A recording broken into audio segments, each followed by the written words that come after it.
Hello दोस्त, मैं Suresh sir GS गुरु में आपका स्वागत है। मेरी तरफ से आप सभी को नमस्कार हो। हम आज मध्यकालीन इतिहास का जो पूर्व पाठ पढ़ा चुके हैं, जिसमें कि मुस्लिमों का आक्रमण और गुलाम वंश, यहाँ तक के कुछ मैटर से हमने छाँट कर परीक्षा की दृष्टि से आपके सामने प्रश्न उत्तर के रूप में प्रदर्शित किया है। आज आइए तो उसको हम देखते हैं। ये भारत पर मुस्लिम आक्रमण एवं गुलाम वंश, इससे संबंधित हम कुछ प्रश्न उत्तर को लाए हैं और जो बार बार परीक्षाओं में पूछा है और बहुत ही मोस्ट इम्पॉर्टेंट है। तो आइए देखते हैं कि सिंध पर मोहम्मद बिन कासिम,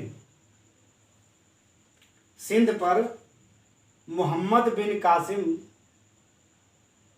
कब आक्रमण किया था।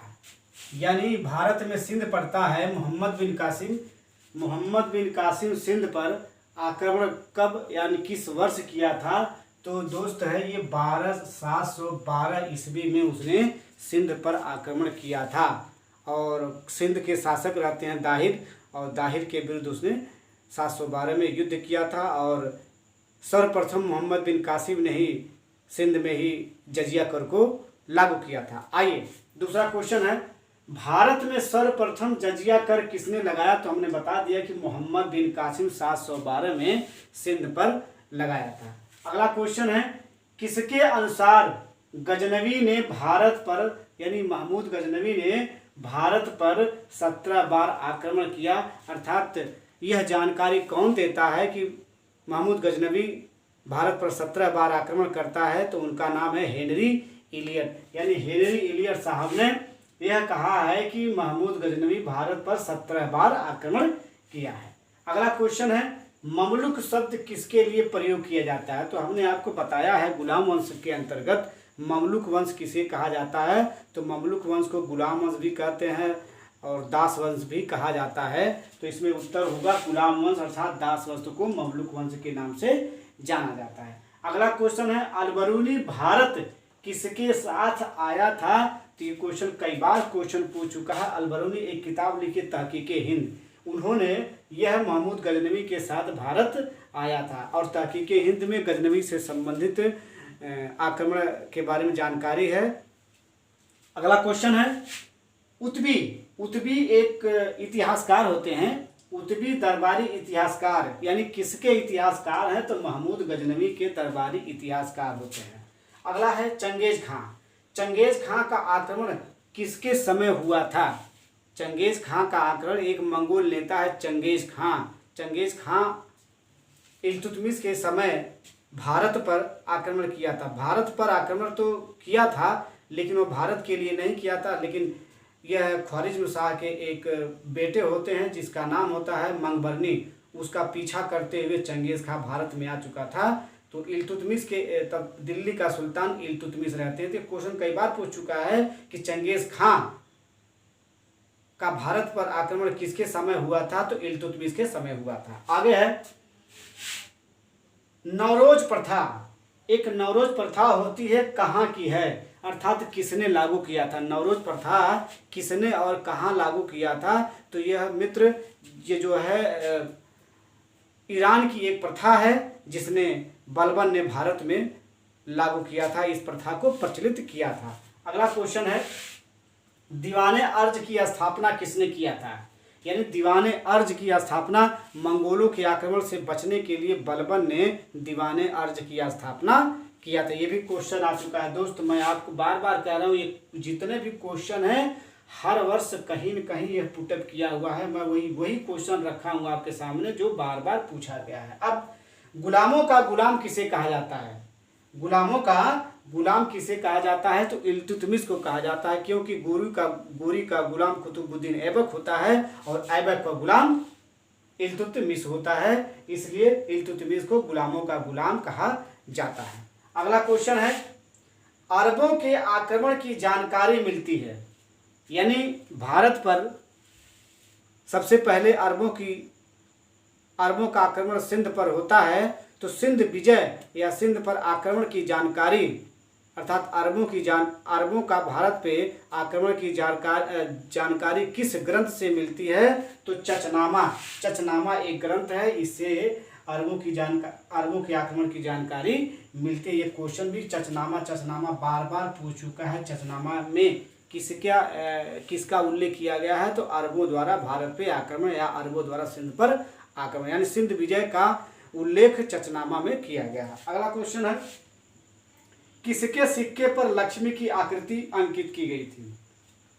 वह कौन सा शासक था? वह कौन सा मुस्लिम आक्रमणकारी था जिसने अपने सिक्कों पर एक तरफ लक्ष्मी की आकृति को अंकित करवाया था? तो मोहम्मद गोरी था जिसने अपने सिक्कों पर क्या किया था? लक्ष्मी की आकृति को अंकित करवाया था। ये भी क्वेश्चन कई बार पूछ चुका है।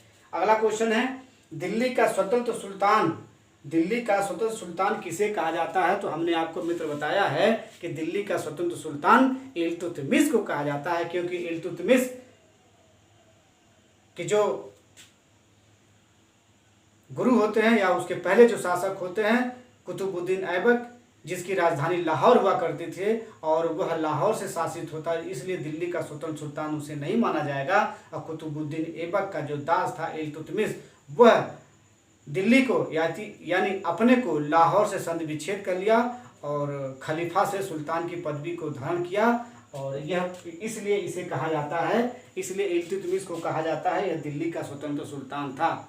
अगला क्वेश्चन है कि चंदावर का युद्ध किसके बीच लड़ा गया, यानी कब लड़ा गया? चंदावर का युद्ध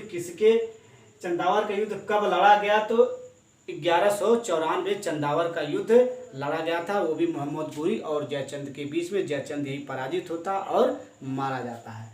अगला क्वेश्चन है, 2.5 दिन का झोपड़ा स्थित है। 2.5 दिन का झोपड़ा एक मस्जिद है, वो कहाँ पे है? अजमेर में है। किसने बनवाया? कुतुबुद्दीन ऐबक ने बनवाया था। अब है लाख बख्श और कुरान खां किसे कहा गया? लाखों का दान करने वाला और कुरान को पढ़ने वाला कौन है? ऐबक है। यानी कुरान खां और लाख बख्श किसे कहा गया? कुतुबुद्दीन ऐबक को कहा गया। अब गोरी का प्रथम आक्रमण कब और कहाँ हुआ था? तो गोरी का प्रथम आक्रमण 1175 ईस्वी में मुल्तान पर किया था। अर्थात गोरी का आक्रमण सबसे पहले मुल्तान पर 1175 ईस्वी में हुआ था। अगला है, गजनवी से बार बार आक्रमण के कारण वह कौन सा शासक था? गजनवी से बार बार आक्रमण के द्वारा हार जाता है या पराजय हो जाता है, जिसे वह शर्मिंदा होकर अपमानित होकर आत्महत्या कर लेता है, तो वो क्या है? जयपाल था। यानी गजनवी से बार बार हारने के कारण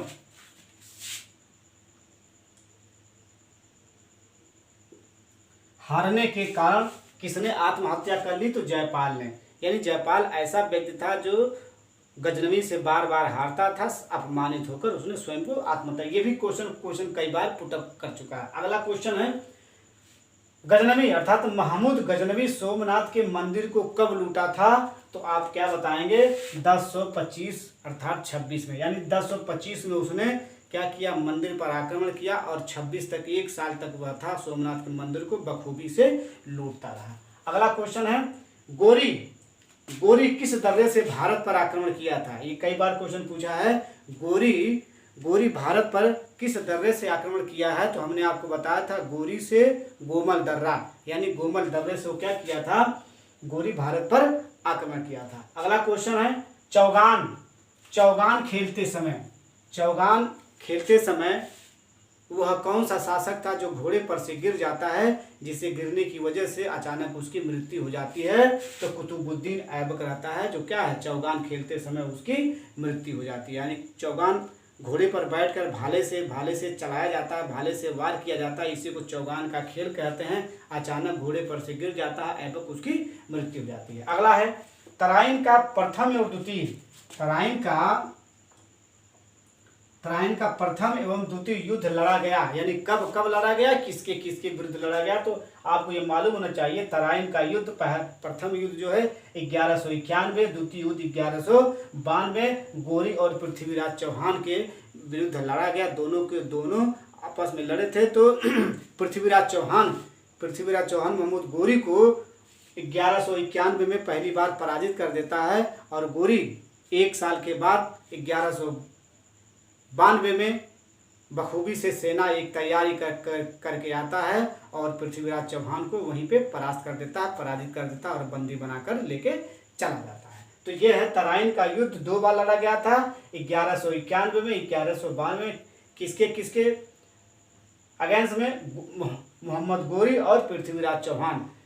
अगला क्वेश्चन है, गोरी को सर्वप्रथम किसने पराजित किया था? गोरी जब भारत पर आक्रमण किया था तो कहाँ पर किया था, किसने पराजित किया था? तो मूलराज द्वितीय ने मोहम्मद गोरी को पराजित किया था और भारत में गोरी की यह पहली पराजय है। ये भी क्वेश्चन कई बार पूछ चुका है। अब आता है लौह एवं रक्त की नीति किसने लागू किया था? लौह एवं रक्त की नीति किसने लागू किया था?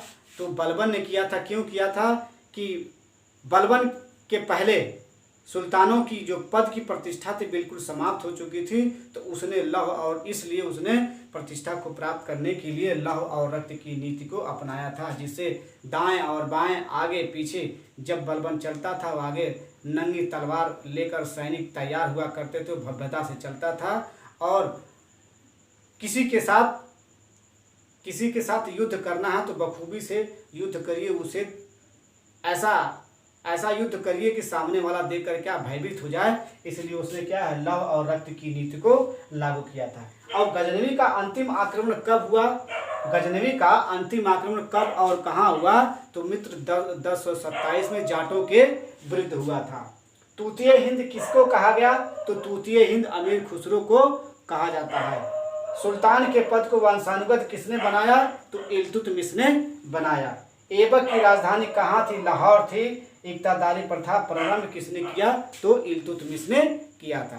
तो दोस्त आज यहीं तक हमने जहाँ तक पढ़ाया है वहाँ से मोस्ट इम्पॉर्टेंट आपको प्रश्न उत्तर हमने सामने रखा है। इसको बखूबी से पढ़िएगा और देखने के बाद मेरे चैनल को सब्सक्राइब करिए, लाइक करिए, बेल आइकन की घंटी दबाइए। बहुत बहुत धन्यवाद।